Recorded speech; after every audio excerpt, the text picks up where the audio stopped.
this video, we will show you how to replace the air filter on a Generac residential pressure washer. Always disconnect the spark plug before servicing your pressure washer.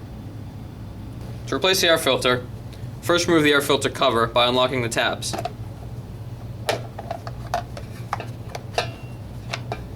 Then remove the wing nut on top of the air filter assembly.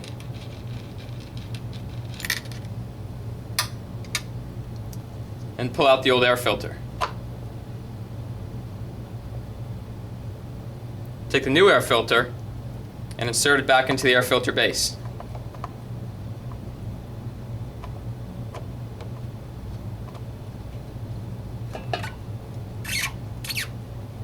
And reinstall the wing nut.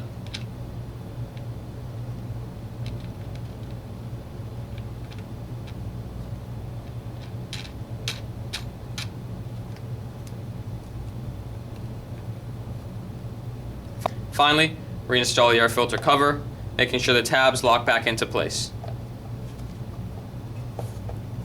And that's how to replace the air filter on a Generac residential pressure washer.